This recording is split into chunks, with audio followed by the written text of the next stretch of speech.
Now let's talk about how we organize the rules that govern security within an organization.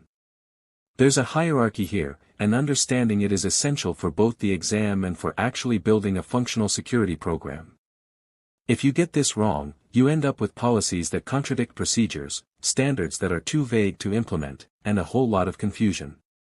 At the top of the hierarchy, we have policies. Policies are high-level, broad statements of intent that come from senior management.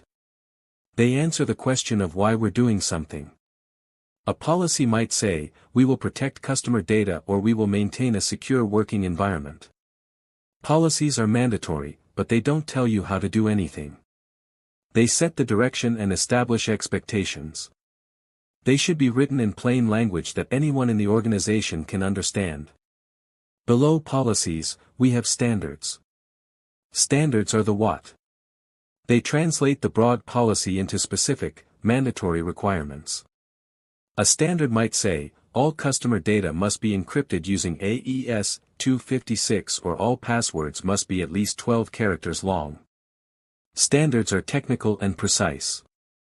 They leave no room for interpretation. If a policy says we protect data, the standard says exactly how we protect it.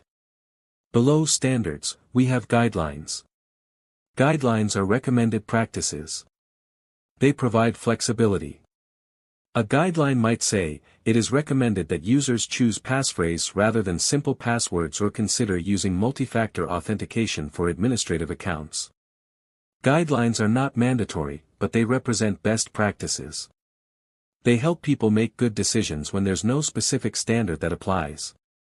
At the bottom of the hierarchy, we have procedures. Procedures are step-by-step instructions. They answer the question of how to do something. A procedure might say, Step 1, open the encryption tool. Step 2, select the file. Step 3, choose AES 256 from the drop-down menu. Step 4, enter the encryption key. Procedures are detailed, specific, and mandatory when performing the task they describe. Now, here's why this hierarchy matters.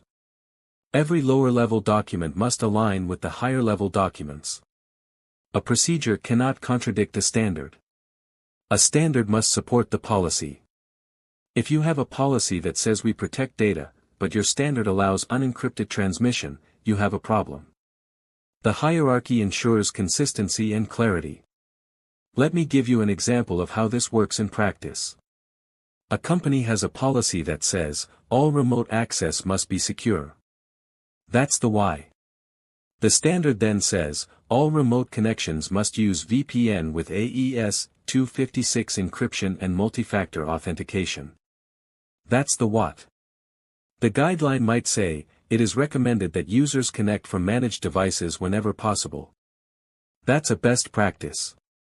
And the procedure would be the step-by-step instructions for installing and configuring the VPN client.